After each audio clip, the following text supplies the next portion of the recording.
I'd like to introduce you to our most recently endorsed couple, Emerson and Ivy Wu. Emerson and Ivy were born in Taiwan, and have lived in the United States in Columbus, Ohio for, I think, nearly 30 years or more than 30 years. And I have a deep heart for serving the Chinese and Taiwanese people.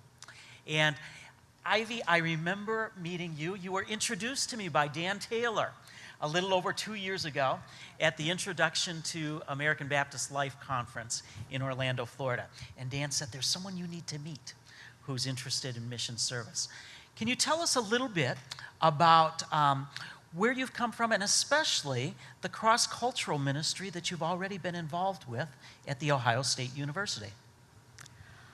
In the past 7 years, my husband and I, we were serving the Ohio State Bridge International Ministry. Is kind of a part of a crew ministry with international students. And the majority activity is on Friday night. But the past 5 years, I've been host a Chinese language group with them. So I will extend the ministry to the weekdays also.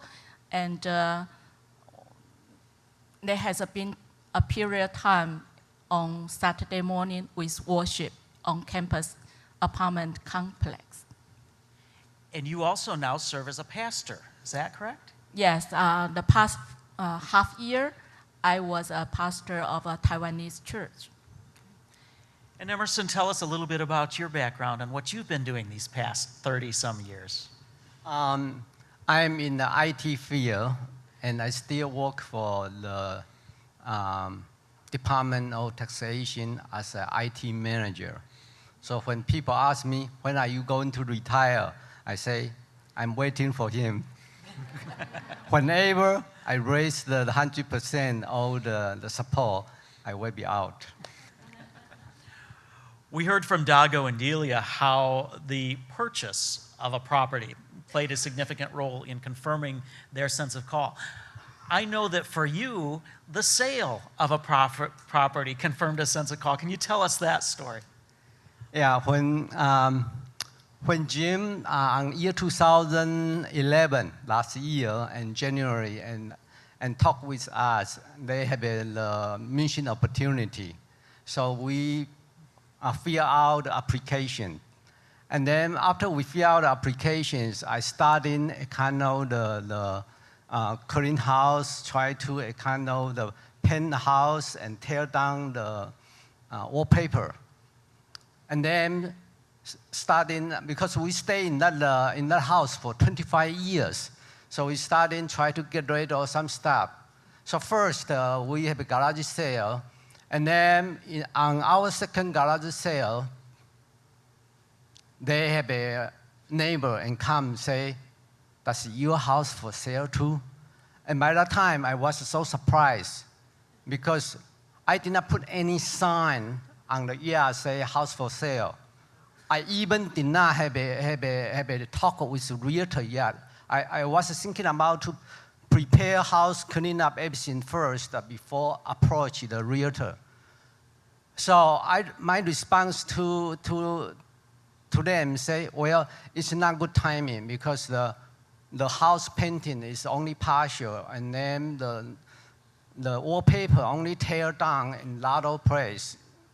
And then on top of that, because prepare for the garage sale, the inside house is very messy. I have a lot of the boxes, papers, and plastic bags. But they say they don't mind. They insist want to see the house. I was so embarrassing. But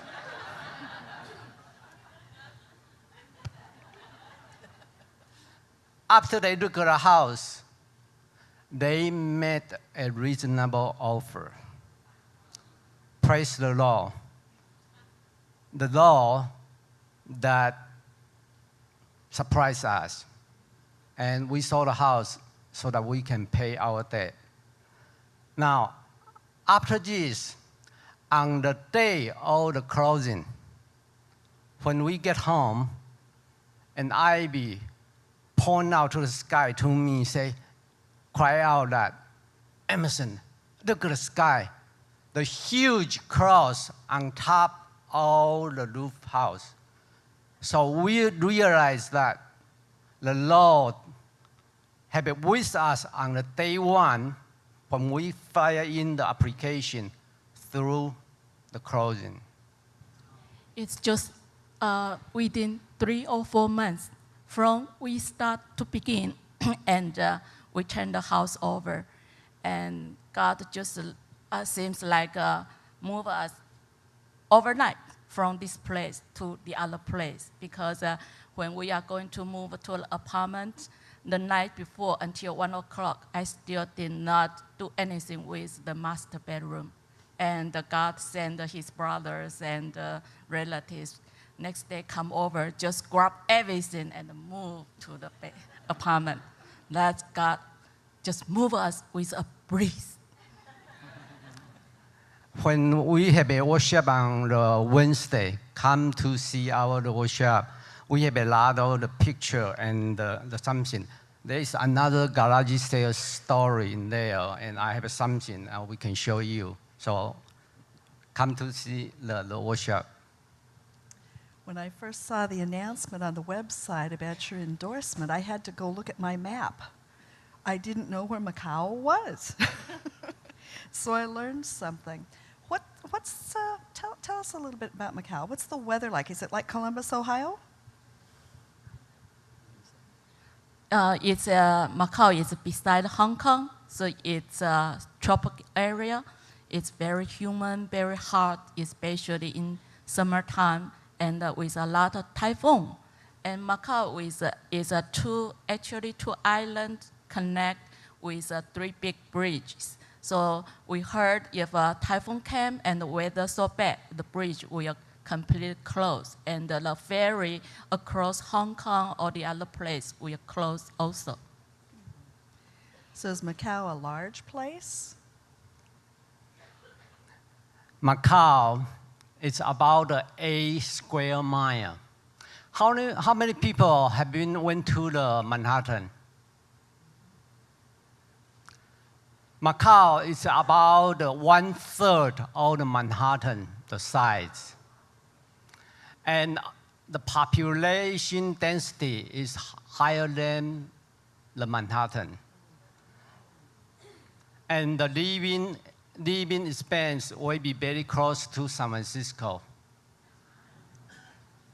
About the weather, if you come in the winter time, please bring your heavy jacket, because in there has no heater. That's what we experienced in the early March.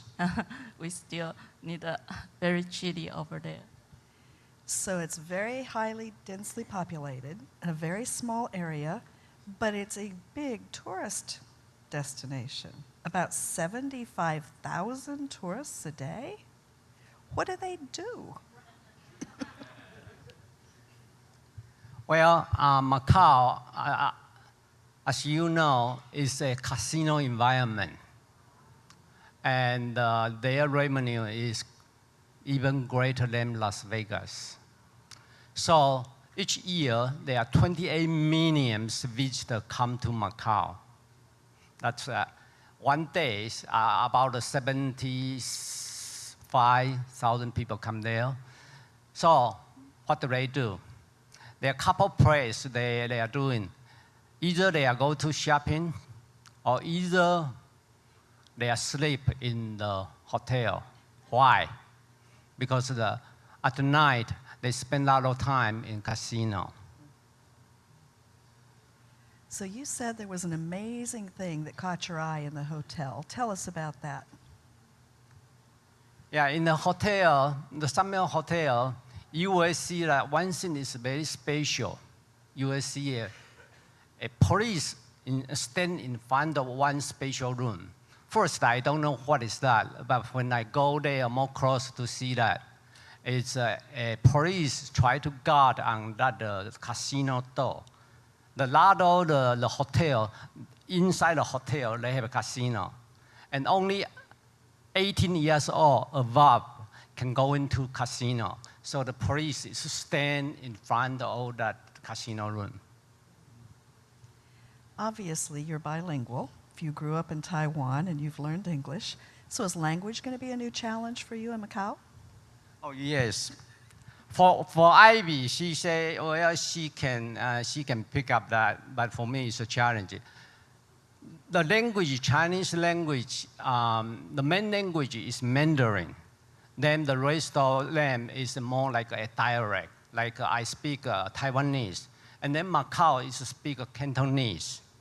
So for the rating, is pretty much we can understand that the written right now have a traditional and simplified.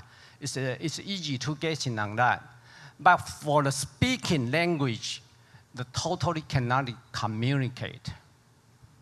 I can give you the one example, and this example, sometimes if a language is, you are not be very carefully, sometimes that meaning is 180 degrees, totally different. So I want to give you an example.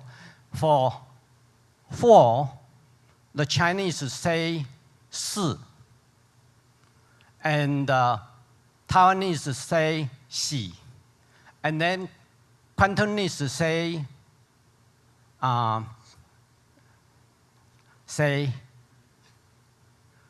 and then die. We use this symbol as a die. Die in the Chinese say 死. So 4 is 4, 10. Now Taiwanese 系, no 系, 系. And then Cantonese say. So if you speak in the language and did not very careful about the pronunciation, sometimes meaning will be totally, that's the one is very challenging for me. To me, the challenge is I need to combine Taiwanese and the Chinese, Mandarin Chinese to get the Cantonese.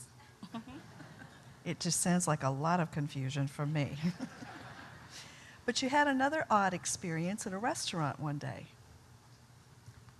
Yes, we love, whenever we have chance to go to the other place, we love to expose the traditional Chinese food. Because in Midwest, we often just have a Americanized Chinese food. So in Macau, Hong Kong, we went to a Chinese restaurant.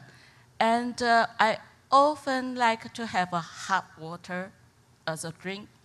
And in the restaurant, they usually bring 2 hot pots. One is hot tea, one is hot water. So dinner time, I always very thankful. So thanks God, give me a hot water. So I usually just pour the hot water. But later, I figure out, they said, no, that hot water part is for washing the cup, chopstick, spoon, and instead of drinking. Actually, some people use as drinking, but then I feel so embarrassed. That's the cultural difference. Is there a lot of lifestyle difference between Macau and Hong Kong? We didn't see any because we were there just for 4 or 5 days. But we can feel there has one big difference is Macau is more relaxed, easygoing, but Hong Kong is more rushing and fast-paced.